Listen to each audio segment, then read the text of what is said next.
ગુજરાતના ગૃહમંત્રી અને હવે તો જેમને ગુજરાતના નાયબ મુખ્યમંત્રી પણ બનાવી દેવામાં આવ્યા છે એવા હર્ષ સંઘવી સાહેબને અહીંયા એક વાત કેવી છે કે હર્ષ સંઘવી સાહેબ, તમે ગુજરાત પોલીસની તારીફ કરતા તો થાકતા નથી, એમની વાતો કરતા થાકતા નથી, પરંતુ હવે ગુજરાત પોલીસની કાર્યવાહીનો, ગુજરાત પોલીસ કેવી રીતે કામ કરે છે એ વાતનો એક ઉત્તમ નમૂનો સામે આવ્યો છે અને આપણને ગુજરાતમાં કાયદો અને વ્યવસ્થા અને ગુજરાત પોલીસની કાર્યવાહી પર વિચારવા મજબૂર કરે છે. સમગ્ર બાબતે વિગતે ચર્ચા કરીશું. નમસ્કાર, હું છું ઉજ્જવલ અને આપ જોઈ રહ્યા છો નિર્ભય ન્યૂઝ. આમ તો આપણા ગૃહમંત્રી અને હવે જે નાયબ મુખ્યમંત્રી બની ગયા છે એવા હર્ષ સંઘવી સાહેબ ગુજરાત પોલીસની અનેકવાર તારીફો કરતા જોવા મળે છે. ગુજરાત પોલીસ કેવી રીતે કામ કરે છે, ગુજરાત પોલીસ કેવી કાર્યવાહી કરે છે, ગુજરાત પોલીસની વાહવાહી કરતા થાકતા નથી. પરંતુ હવે ગુજરાત પોલીસ કેવી રીતે કાર્યવાહી કરે છે, ગુજરાત પોલીસ કેવી રીતે FIR નોંધે છે એ વાતનો એક ઉત્તમ નમૂનો સામે આવ્યો છે અને હવે આક્ષેપો કરવામાં આવ્યા છે ભાવનગર પોલીસ પર અને આક્ષેપો કર્યા છે આર્મી જવાને. અને હવે આ વાતને લઈ અને અનેક સવાલો ઊભા થઈ રહ્યા છે, કારણ કે વાત કંઈક એવી છે કે ભાવનગરમાં એક આર્મી જવાન દ્વારા એવા આક્ષેપો કરવામાં આવ્યા છે કે એક વ્યક્તિ કે જે વ્યાજે પૈસા આપે છે, જેનું નામ છે વિશ્વજીતસિંહ, એ દારૂના નશામાં એમની ઘરની બહાર ઊભો રહે છે અને ત્યારબાદ એમનો કાકાનો છોકરો મંદિરે જઈ અને પાછો ઘરે આવે છે ત્યારે એના કાકાના છોકરાને એવું કહે છે કે તું મારા પગે લાગ. ક્યાંક ને ક્યાંક આ વાત આપણને હાલ ગુજરાતમાં વિચારવા મજબૂર કરે છે કે આટલું બધું આગળ વધી ગયો હોય ગુજરાત, જો આપણે કોઈ પણ ઊંચ નીચની વાત ના કરતા હોય ત્યારે એક વ્યક્તિ એક આર્મી જવાનના ઘરે જઈ અને એના કાકાના છોકરાને એવું કહે છે કે તું મારા પગે લાગ. આ વાતને લઈ અને ત્યારબાદ એ વ્યક્તિએ એવું કીધું, એના જે આર્મી જવાન છે એમના કાકાના છોકરાએ એવું કીધું કે ના, હું પગે નહીં લાગુ. અને ત્યારબાદ એવી વાત કરતા જ એ વ્યક્તિ ત્યાંથી જતા રહ્યા. જે આર્મી જવાનના કાકાનો છોકરો છે એમના ઘરે જતો રહ્યો, પરંતુ એ વ્યક્તિ કે જેને એવું કહ્યું હતું કે તું મારા પગે લાગ, એ એમના ઘરે પહોંચી ગયો અને ત્યારબાદ એના કાકાના છોકરાને મારવામાં આવ્યો, એમના ઘરમાં તોડફોડ કરવામાં આવી. આ વાતને લઈ અને ક્યાંક ને ક્યાંક એ લોકોએ પોલીસને જાણ કરી. પોલીસને જાણ કરતા જ પોલીસે જે વાત છે એને લઈ અને અડધી રાત્રે મહિલા પોલીસ વગર પોલીસે આર્મી જવાનના ઘરે પહોંચે છે. મહિલા પોલીસ વગર ક્યાંક ને ક્યાંક ભાવનગર પોલીસ એ વ્યક્તિ કે જે આર્મી જવાન છે એમના ઘરે પહોંચે છે, એમની કાકીને અને એમની બહેનને FIR નોંધવાનું કહી અને લઈ જાય છે પોલીસ સ્ટેશનમાં. ત્યારબાદ એમની કાકીની તબિયત લથડે છે, એમની કાકી હોસ્પિટલમાં જાય છે અને ત્યારબાદ એમને હોસ્પિટલમાંથી નીકળતા જ ફરી એકવાર FIR માટે ત્યાં પોલીસ સ્ટેશન લઈ જવામાં આવે છે. એવા ગંભીર આક્ષેપો મારા દ્વારા નથી કરવામાં આવી રહ્યા, આ આક્ષેપો કરવામાં આવી રહ્યા છે આર્મી જવાન દ્વારા. વધુમાં આ સમગ્ર બાબતને લઈ અને આર્મી જવાન દ્વારા શું કહેવામાં આવ્યું, સૌપ્રથમ એ સાંભળી લઈએ. જય હિન્દ, જય ભારત. હું બારિયા વિશાલ બાબુભાઈ ભાવનગરથી, જે હાલ હિમાચલ પ્રદેશમાં ભારતીય સેનામાં ફરજ બજાવી રહ્યો છું, અને મારથી મોટા ભાઈ કલ્પેશ બાબુભાઈ બારિયા જે હાલ લદ્દાખમાં ભારતીય સેનામાં ફરજ બજાવી રહ્યા છે. અમે બંને ભાઈ ઘર પરિવારથી દૂર રહીને ભારતીય સેનાની રક્ષા માટે ફરજ બજાવી રહ્યા છે. તો આ વિડીયોના માધ્યમથી અમે અમારા પરિવાર સાથે થતા અન્યાયને લઈને અમે તમારી પાસે મદદ માંગી રહ્યા છીએ. કે ઘટનાની વાત કરું તો તારીખ 16/10 ગુરુવારે રાત્રે વિશ્વદીપ છે દારૂનો નશો કરીને અમારા ઘરની બહારના રસ્તે ઉભેલો. એવામાં મારા કાકાનો છોકરો ઉત્તમભાઈ બારિયા જે મંદિરના કામથી ઘરે આવી રહ્યો હતો, તો એની ગાડી ઊભી રાખીને એને પૂછે છે કે તું ક્યાંથી આવે છે. તો મારા કાકાનો છોકરો એમ કહે છે કે હું મંદિરના કામેથી ઘરે જાઉં છું. તો એને કહે છે કે તું મને ગાળો દઈને એમ કહે છે કે તું મને પગે લાગ. તો મારો કાકાનો છોકરો એને ઈ કરવાની ના પાડે છે. તો ઓલો એને મારવા મળે છે અને આ સીધો બીકથી ઘરે વહી આવે છે. તો પાછળ ભોલો પણ અમારા ઘરે આવીને મોટેથી ગાળું બોલીને અને તોડફોડ કરીને ઘરમાં ઘૂસી જાય છે અને મારવા લાગે છે. તો ઈ બીને મારી બેન પોલીસ હેલ્પલાઇનને ફોન કરે છે. તો આ ભોલો છે ઈ બોલે છે કે તમે ગમે એને ફોન કરો, ગમે એ પોલીસ વાળો મારો કોઈ પણ ઉખાડી શકશે નહીં, તમારે જેને ફોન કરવો એને કરો, મારી એટલી લાગવક છે. એ ઉશ્કેરાઈને મારી બેન ઉપર પણ ગાળો દેવા માંડ્યો અને એની ઉપર બળજબરીથી હાથ ઉપાડવા લાગ્યો. એ જોઈને મારા પપ્પા, મારા કાકી અને મારા કાકાએ એને બચાવવા માટે એની વચ્ચે પડ્યા.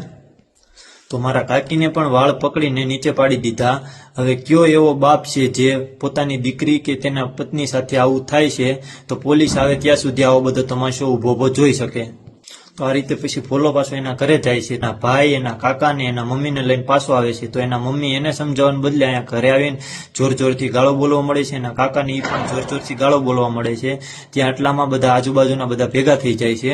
એટલે એ લોકો એમ કહીને જાય છે કે તમે અમારા ઘરે આવીને તમને મારશું, આ રીતે મારી નાખવાની ધમકી આપીને એ જતા રહે છે.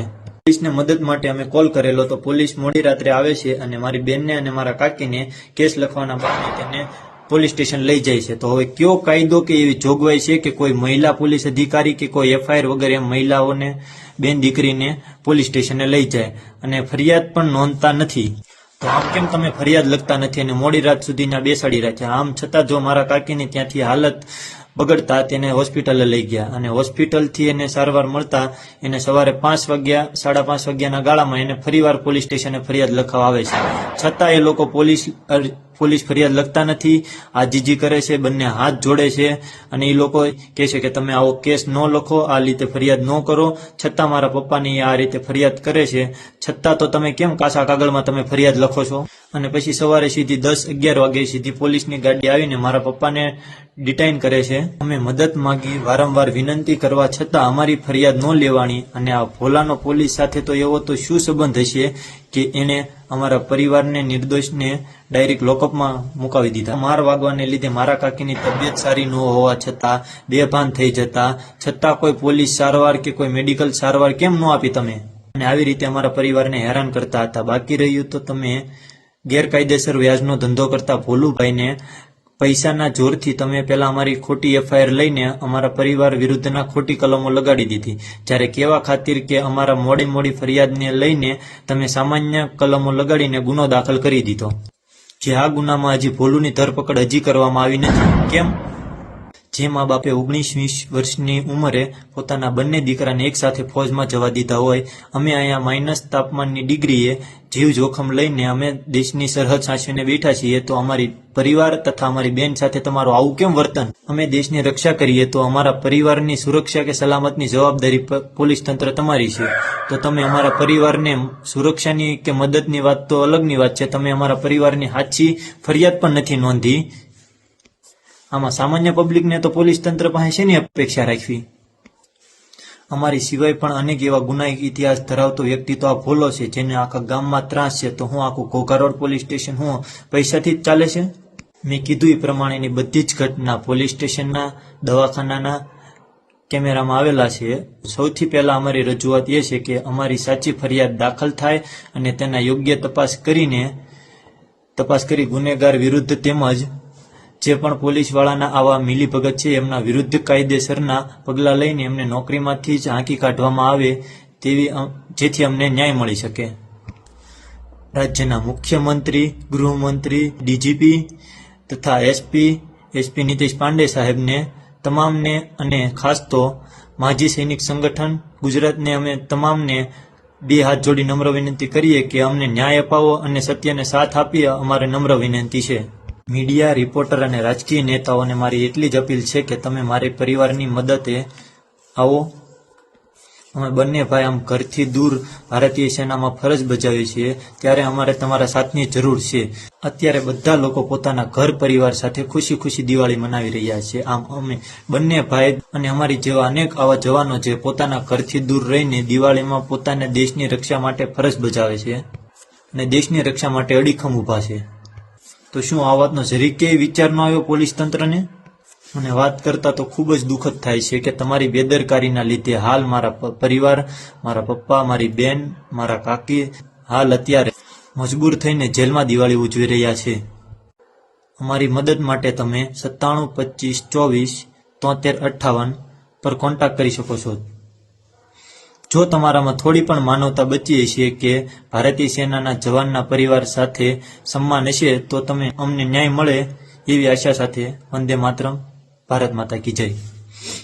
અહીંયા ક્યાંક ને ક્યાંક આર્મી જવાન દ્વારા સ્પષ્ટ આક્ષેપ કરવામાં આવ્યા છે કે પોલીસ દ્વારા હજી સુધી ફરિયાદ નથી નોંધવામાં આવી, કાચી ફરિયાદ કરવામાં આવે છે, એફઆઈઆર નથી નોંધવામાં આવી, એવી પણ વાત કરવામાં આવી છે. આ વાતને લઈ અને આર્મી જવાન દ્વારા માંગ પણ કરવામાં આવી છે કે મારા જે આખો મામલો છે એને લઈ અને પોલીસ સાચી એફઆઈઆર ફાઇલ કરે. આ વાતને લઈ અને જો આ ગુજરાત પોલીસ જે અધિકારીઓ છે, જે પોલીસ દ્વારા આવો વર્તન કરવામાં આવે છે, અધિકારીઓ સામે પણ ક્યાંક ને ક્યાંક કાર્યવાહી કરવામાં એવી માંગ કરવામાં આવી છે.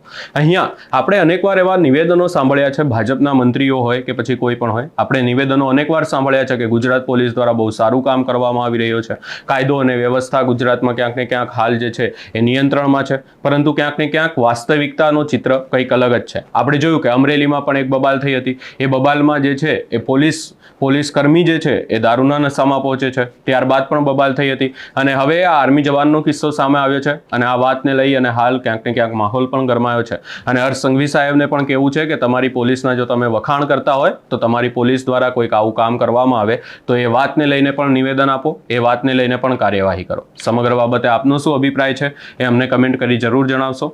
અમારી ચેનલ નિર્ભય ન્યૂઝને લાઇક, શેર, સબસ્ક્રાઇબ કરવાનું ભૂલશો નહીં.